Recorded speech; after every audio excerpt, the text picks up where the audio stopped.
देते ना हो या देते हो, हमारे किसान, कामगार, दलित, पिछड़े, आदिवासी, जैन, सिख, बौद्ध, पारसी, ईसाई, मुसलमान, तमाम लोग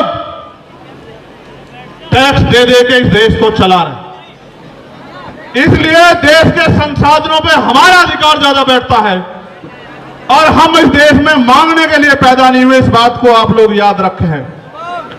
मैंने उस दिन भी अपील की। मैं आपको एक बात बस शुरू करूंगा अपनी बात। आप जानते हो, जब मैं पहली बार जेल गया 8 जून 2017 को, तो जब मैं पहली बार जेल गया, आपको पता है कि मैं जब भी जेल गया मैं अपनी व्यक्तिगत लड़ाई में कभी नहीं गया। आप इस बात को जानते हैं, मेरा समाज इस बात को जानता है। अगर मैं झूठ कह रहा हूं तो समाज हाथ उठा के बतावे कि मैं गलत कह रहा हूं क्या। जब मैं पहली बार जेल गया और जाने से पहले जब पूरी सरकार मेरे पीछे पड़ी हुई थी और यह कहा जा रहा था, डीजीपी का यह बयान आया रेडी लॉ एंड ऑर्डर का, कह रहे सरेंडर नहीं कर देंगे चंद्रशेखर को। वो ये संदेश दे रहे थे कि हम इसका एनकाउंटर करके समाज को संदेश देंगे कि कोई भी अगर सरकार के खिलाफ खड़ा होगा हम उस आवाज को हमेशा के लिए बंद कर देंगे। लेकिन फिर 21 मई 2017 को आप मेरे समाज के सिर माथे सारे लोगों ने आके यही जंतर मंतर, इसी पर आकर आपने मेरे हौसलों को बुलंद करके कहा कि लड़, हम तेरे साथ हैं। और वो दिन है, राज का दिन है। चाहे मैं सीए एनआरसी में जेल गया हूं, चाहे मैं ऐसी एक ताकत को लेके गुरु रविदास घर की तरफ चल दिया था जब इन्होंने मेरी 250 लाठी मार कर खाल उतार दिए कि सच्चो साहब अब तो एसीपी हो गए। जहां रात को मुझे जानवर की तरफ मार कर घेरा गया, वो यही खड़े हैं। उनके जो साथी जिस थाने में मुझे मारा गया था 2-2, 3-3 बार, वो भी मुझे सवेरे मिले थे। मैंने उनसे एक दिन पहले भी ये बात कही, जब मैं पहलवानों के आदमी, मैं आदमी भूलता नहीं हूं भाई। जिसने 1 इंच भी साथ दिया, कतरा कतरा उसके लिए बहा दूंगा। लेकिन जिसने मेरे लोगों को सताया, जबकि आप जानते हैं कि मैं संविधान में विश्वास रखता हूं, चलो माफ कर दूंगा उसे भी माफ कर दूंगा। लेकिन इस बार आपने देखा कि क्या हुआ। जब वो सीबीआई से नहीं रोक पाए, ईडी से नहीं रोक पाए, इनकम टैक्स से नहीं रोक पाए, जब वो झूठे मुकदमों से नहीं रोक पाए, जेल से नहीं रोक पाए, तो कायरों की तरह आके उन्होंने मेरे ऊपर गोली चला दी। आपकी गोली की तमन्ना सच्ची थी और मेरे लोगों के खून के आंसुओं की संघर्ष की तमन्ना सच्ची थी। अगर आपके गोलियों की तमन्ना सच्ची होती और मुझे कोई आगे की लड़ाई ना लड़नी होती, तो उसी दिन प्रकृति जो है मुझे खत्म कर देती, क्योंकि गोली का जो सामना वो बड़ा खतरनाक था। मैं आपको ये बात इसलिए बताना चाहता हूं, मैं आपका खून हूं। मैं कल भी था रहा था, आज भी था रहा हूं, और चाहे फर्श पर रहूं या अर्श पर रहूं या मिट जाऊं, मेरे खून का एक एक कतरा आपके स्वाभिमान सम्मान के लिए हमेशा खर्च होगा। मेरी बात को याद रखना। लोगों ने कितना गुमराह किया आपको, क्या क्या नहीं बताया, क्या क्या नहीं आरोप लगाए, फिर भी नहीं रोक पाए। क्योंकि जब एक गरीब का बेटा खड़ा होता है तो बहुत लोगों को तकलीफ होती है। लोगों को लगता है कि ये देश अमीरों का है और अमीर इस देश में राज करेंगे और गरीब जो है वो खून के आंसू रोएगा। मैं आपको ये कहना चाहता हूं कि वो दिन दूर नहीं, गरीब इस देश में खून के आंसू रोने का नहीं, और गरीब इस देश में राज करेगा। ये बात लेके हम लोग सड़कों पर निकलते हैं और हम तो हर दिन को आखिरी दिन मानते हैं। बात मेरी उसकी नहीं थी। जब मैं ज्ञापन पढ़ूंगा आपको पता लग जाएगा कि मैं अपनी लड़ाई लड़ने के लिए आया या मैं अपनी सुरक्षा की मांग करने आया या मैं सीबीआई जांच की मांग करने आया। मैं आपको बता दूंगा। मैंने समाज को इसलिए बुलाया अपने नाम से क्योंकि मैं जानता हूं कि चाहे आप पे एक रोटी कम हो, चाहे आपको पानी ना मिले, चाहे गर्मी आपको कितनी परेशान कर रही हो, लेकिन आप मेरी बात के साथ खड़े रहोगे। और दिल्ली में आज आपने इतिहास लिख के दोबारा दिखा दिया मेरे लोगों। मुझे गर्व है आपके ऊपर। मुझे गर्व है कि मैं गरीब समाज में जन्मा था। मेरा समाज गरीब है, और मेरा समाज सम्राट अशोक की तरह ग्रेट रहेगा, मुझे इस बात का गर्व।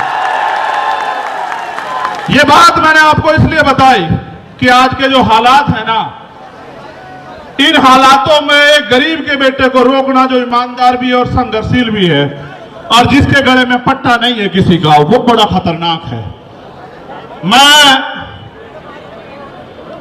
जब मैं कहता हूं ना, मुझे आदत है, हम पश्चिम के लोग हैं, तो भाई आप इसे हम ही मानना करो, ठीक है?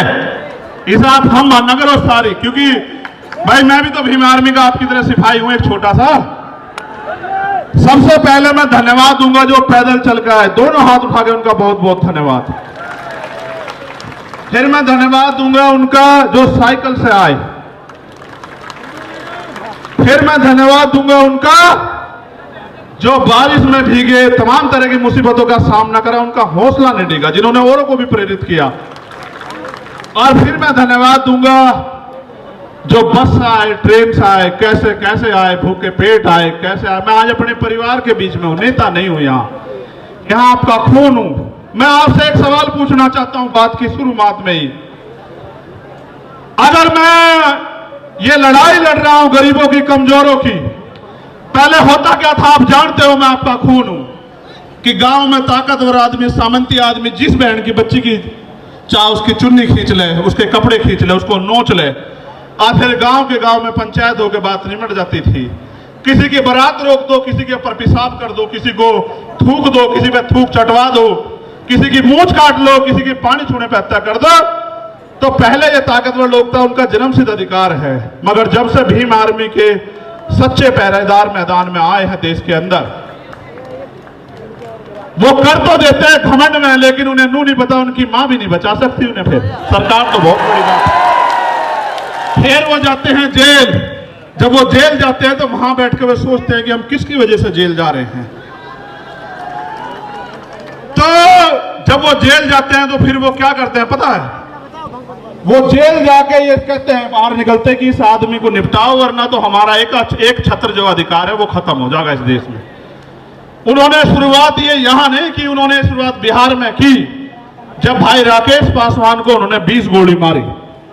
हम समझ नहीं पाए, 20 गोली मारने के बाद उन्हें लगा ये डर जाएंगे, लेकिन आप डरे नहीं।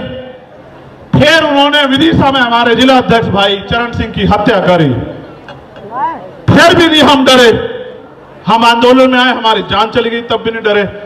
फिर उन्हें लगा कि भाई जड़ ही काटो, टहने भी मजबूत हैं, जड़ भी मजबूत है, पत्ते भी मजबूत है, भाई जड़ ही काटो। तो बाबा साहब बड़े रुकने के नहीं। तो जड़ काटने का वो क्या था कि चंद्रशेखर आजाद को निपटा दो। देखो वो तो बच्चे हैं जिन्होंने ये किया है, सच बात बता रहा हूं, बच्चे हैं, लेकिन उनके हाथ पीछे जो है ना, जिन्होंने उनके हाथ में हथियार दिए वो बच्चे नहीं है। हम सीबीआई जांच की मांग इसलिए कर रहे थे कि बहुत सारे लोगों ने मजाक उड़ाया कि अपने आप सिक्योरिटी लेने को हमला कर दिया है। जिसकी रक्षा इतना बड़ा समाज करता हो, जिसकी रक्षा जो है सम्राट वीर भोज के वंशज करते हो, जिसकी रक्षा सर छोटू राम के वंशज करते हो, जिसकी रक्षा गुरु गोविंद सिंह जी के बच्चे करते हो, जिसकी रक्षा सदगुरु रविदास जी महाराज के बच्चे करते हो, जिसकी रक्षा भगवान वाल्मीकि महाराज के बच्चे करते हो, उनको लगा कि वो उसको मिटा देंगे। ये किसान कमेरों की आवाज है। ये मिट्टी का भले ही हो, लेकिन इसके लोगों ने इसे बड़ा ताकतवर बना। ये एमपी एमएलए भले ही ना हो, लेकिन ये अच्छी अच्छी सरकारों का गला पकड़ने का दम रखता है। ये बात सब लोग जानते हैं। सम्मानित साथियों,